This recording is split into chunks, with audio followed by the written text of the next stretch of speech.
Hi, how's it going? I'm Marlena. Thanks for wandering by.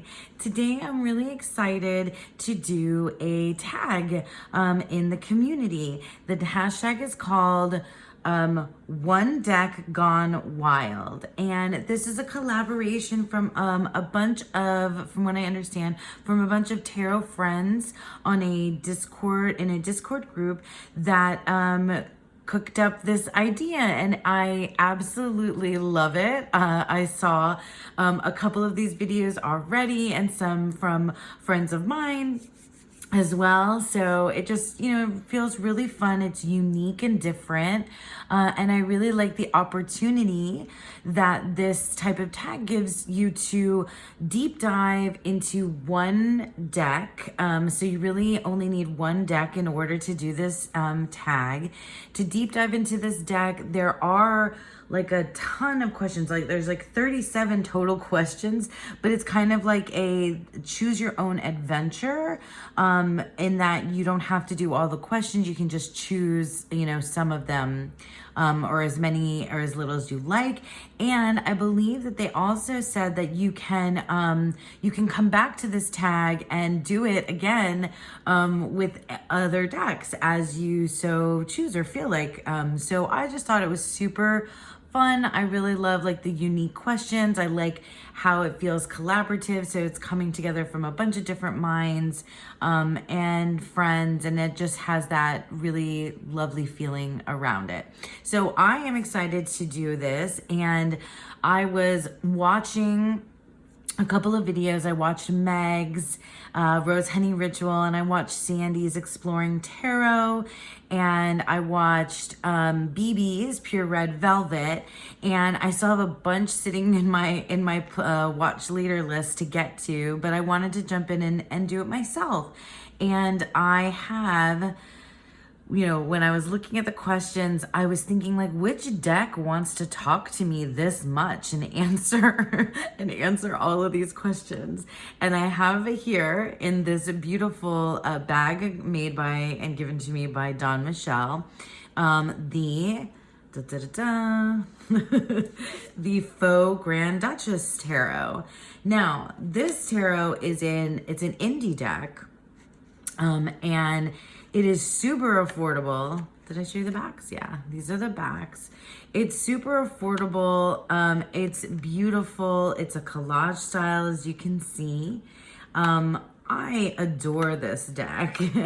And I was really feeling it. I felt like this was the deck that wanted to talk to me, wanted to answer these questions. So I've got my notes over here. So I'm going to start, kind of already started. The number one question is, why did you pick this deck? So yeah, I picked this deck because, it felt like it wanted to answer these questions. Like when I was reading the questions, I kept thinking of this deck, and that's why I brought it out, because it felt like it was just there. Like the answers were just readily coming to mind from this particular deck. Like I said, it's an indie deck. It's really affordable. I'm going to give you the link to purchase. I'm pretty sure it's available still for purchase. But this deck is all the Americana, like nostalgia. I'm not sure how many decades we are like crossing here, but it feels like it could be 40s, 50s, 60s, 70s, maybe even 80s, but mostly it feels 50s, like the 50s vibe there, but like this feels like 80s vibes. Anyway, this deck, I'm very particular, I think, about the types of collage decks that I like, and I tend to like ones like this that I guess are just really bizarre. And I don't know if you can say that about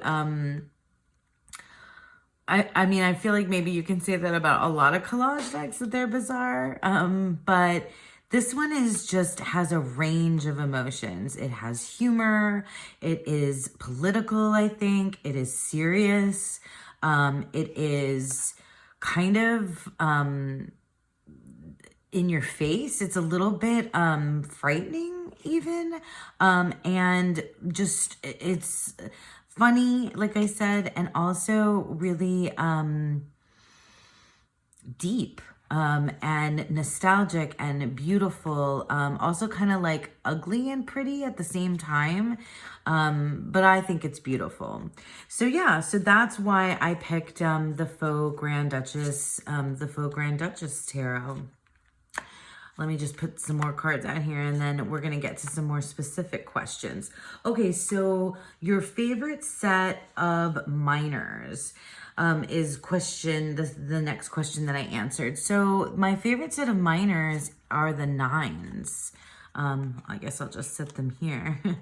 I chose the nines because I felt like they were a really great outside the box interpretation of the nines, but also really kind of got to the heart of the essence and the meaning of the card. So here we have the Nine of Wands.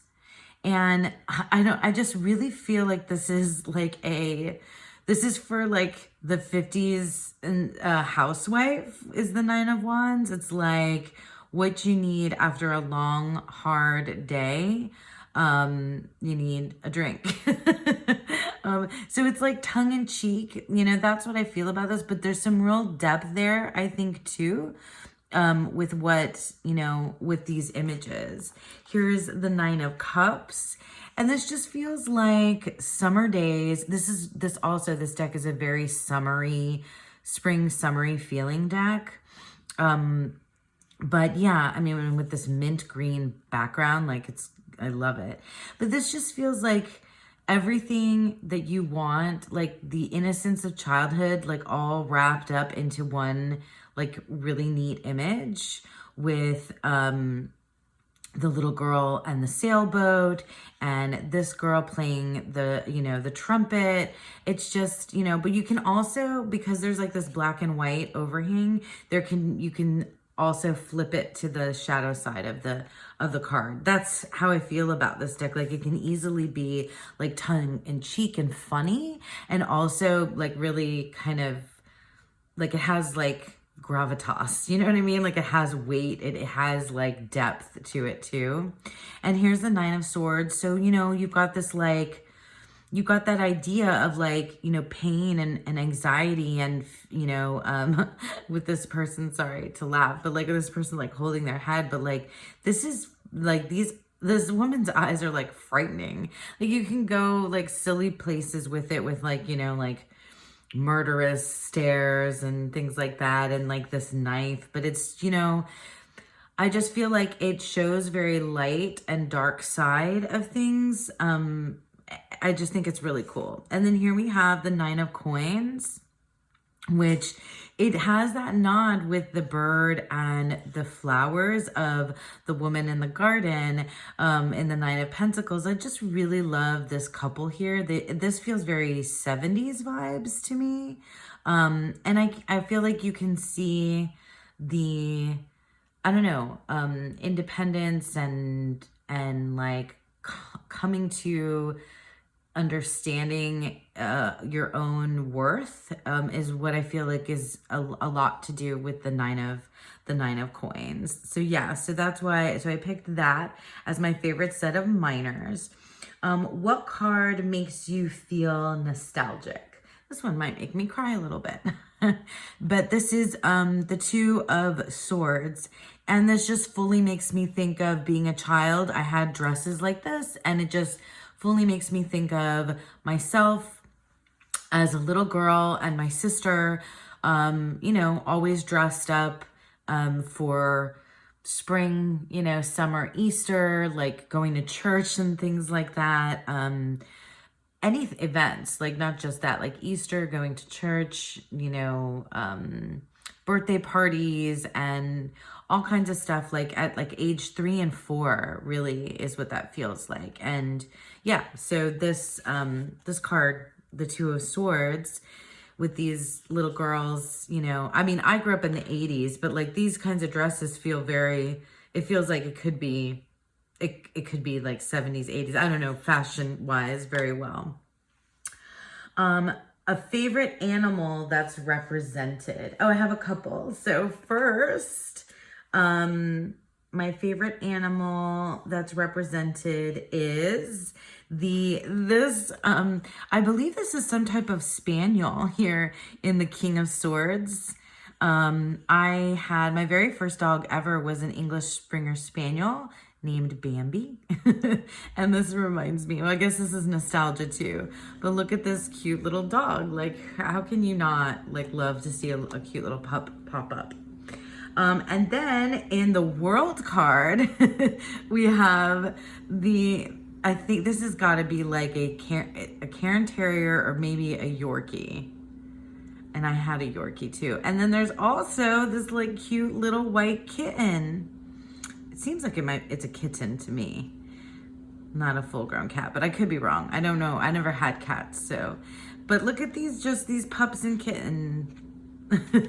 They're just so cute. Yeah.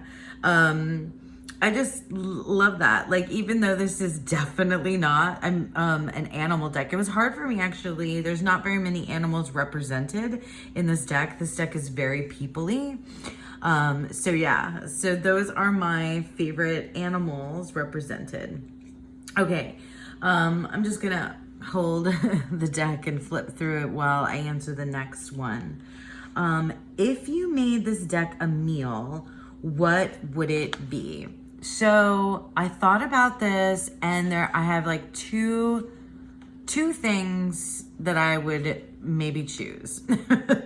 So first, if I were going to cook, it would have to be like a home cooked meal, like a very Donna Reed, 50s housewife type of meal, where it would be like a roast, very American, like a pot roast, mashed potatoes and gravy, like, peas, that kind of thing. And that's like a very like, mom made this meal.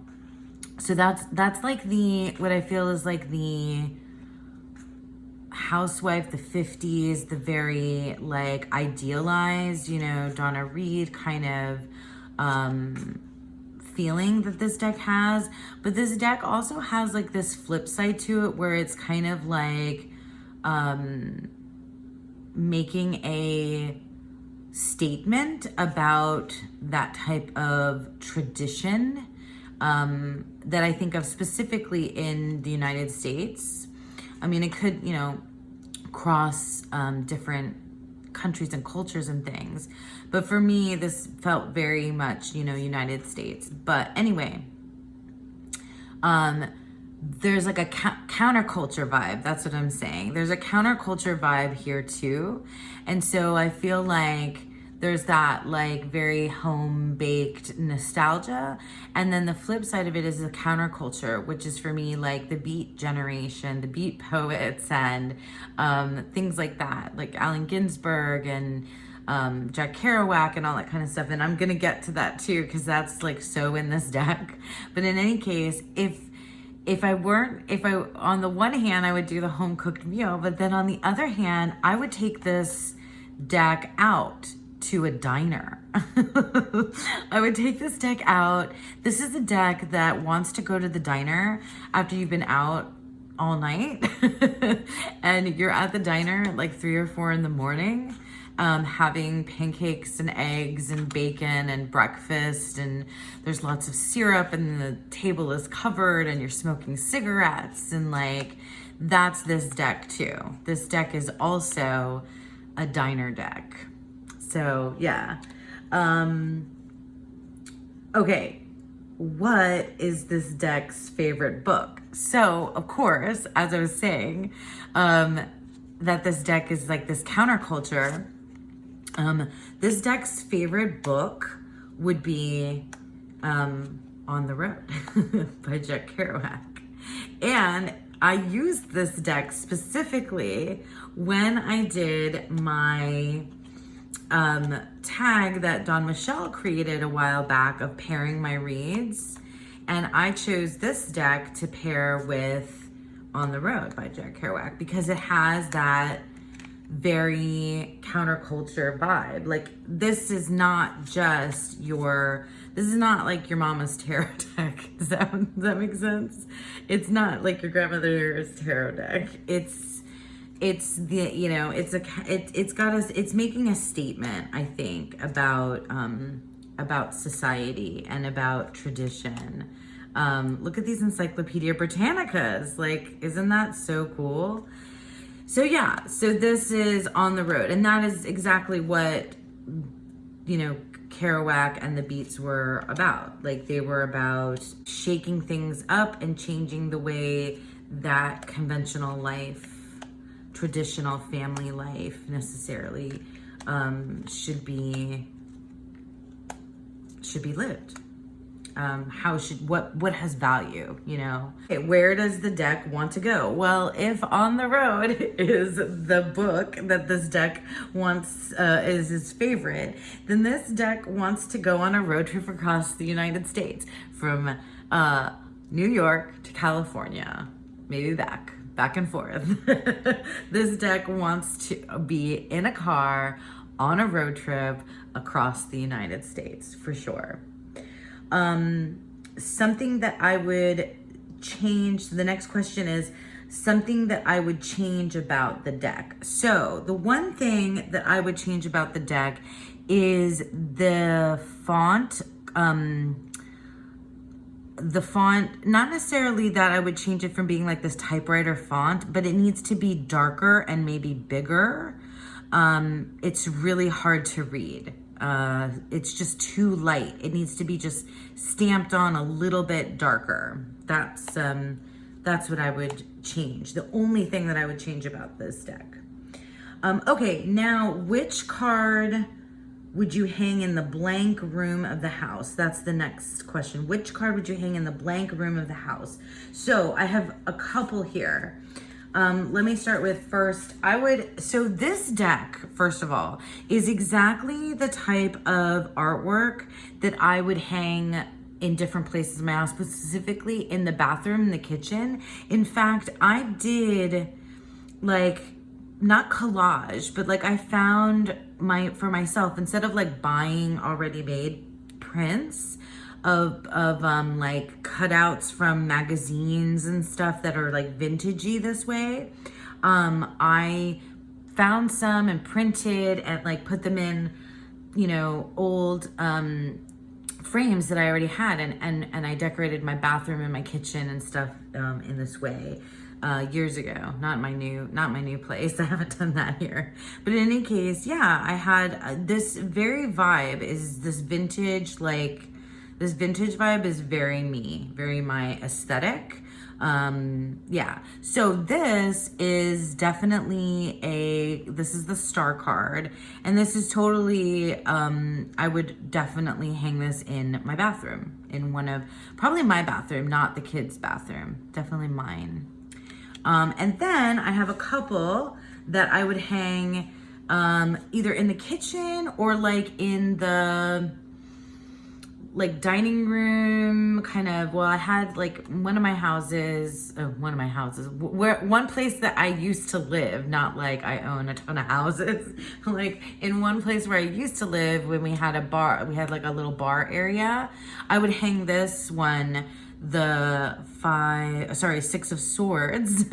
I would hang this above the bar because it's got like, you know, the palm trees and like the sunset, and we have some cocktails or beer going on in here.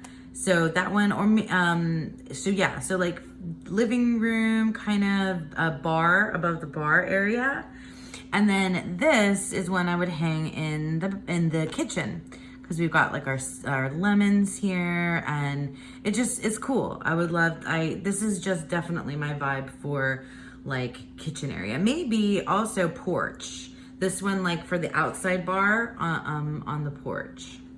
So we did, which card would I hang? Okay, so now I'm on the next page. Hang on. All right, something that sets the deck apart. Okay, so this deck is like, it's easy for me to see Rider-Waite-Smith or your traditional tarot meanings in most of the cards. Even though this really is an intuitive reader for me, but it has hints and nods to things. Still, though, it makes you kind of tell a story with the different images. But this Three of Cups, it kind of really goes outside of what I've ever seen before for Three of Cups. Like, rarely have I found a Three of Cups that looks like this, that looks so different from the traditional three women kind of having a party, or three, you know, it's a celebratory card. Usually it's a friendship, it's a, you know, social, emotional card. And there are 3 cups being poured coffee into, I think, here, but this woman seems very anxious. And then there's this like person that is injured, or it seems like they're in it just makes me think that they're in a hospital bed, and like this woman is here in the waiting room waiting. So the Faux Grand Duchess Tarot comes with just a little white book, and in the little white book, mine kind of fell apart, so let me see. I want to find you what they say about the Three of Cups, because it's really interesting. So the Three of Cups, the divinatory meaning is a difficult problem only partially solved. Compromise. Here, let me put the card up again.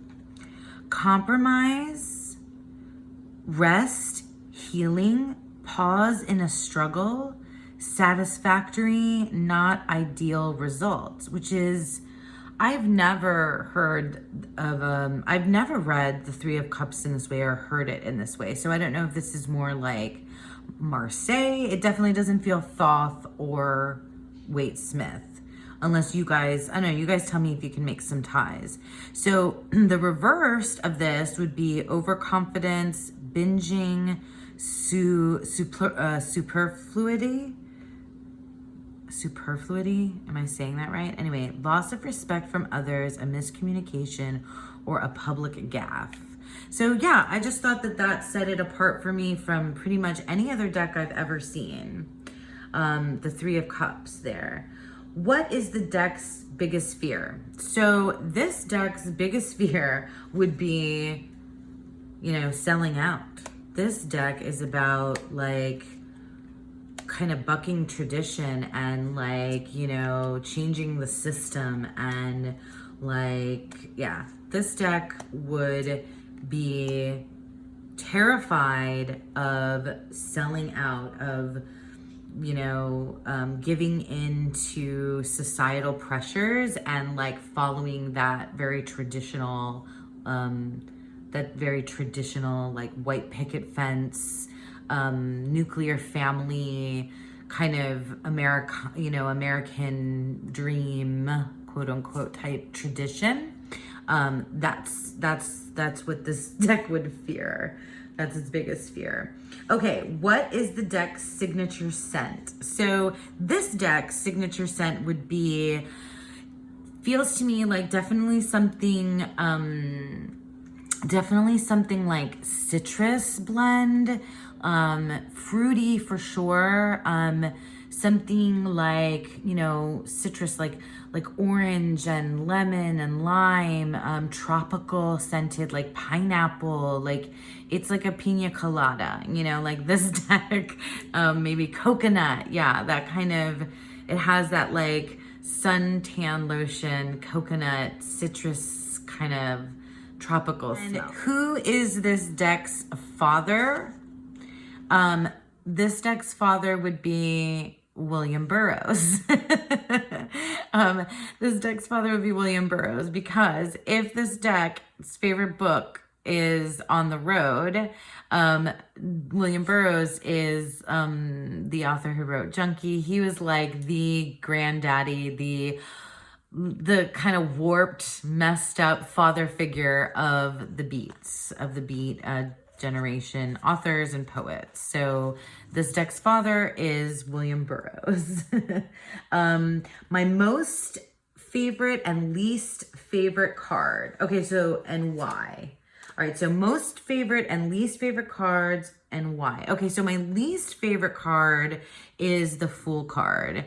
Yeah, like I honestly love pretty much every other single card in this deck, and this one I just don't like it. I just wish that they had gone a different way with the Fool.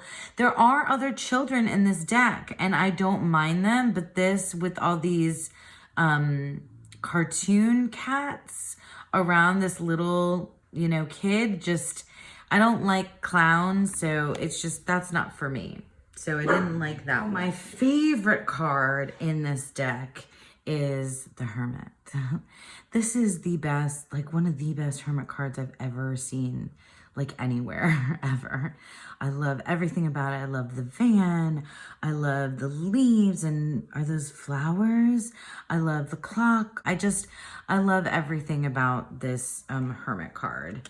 It's so good. So, so good. And okay, and then this is the last one. The last question that I answered is, what card makes you laugh? And in this deck, this is the Devil card, and it's just crazy. Like, I don't even know what's really going on here with this food. Like, I know this is food, but what is it? Is it like candy or some sort of dessert? Like, are those candy canes and like ice cream? Or is it pancakes? Sometimes it like makes me think of bacon, but it's not bacon. And then it's got like, that's the face, that's the mouth, and then here are the hands, and it's just wild. And then like the goat, like, come on, like this is a really, really interesting Devil card. And you can go to a really comical, like humorous place with it, or kind of a really like dark kind of, you know, psychological place with it. Do you guys pick up what I'm throwing down here, like with this deck?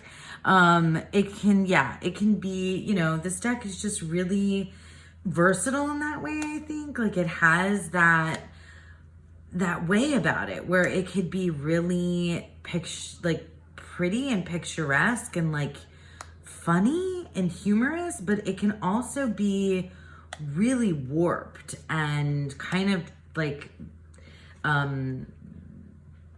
what's the word, disturbing. That's what I was gonna say. It can be a little bit disturbing.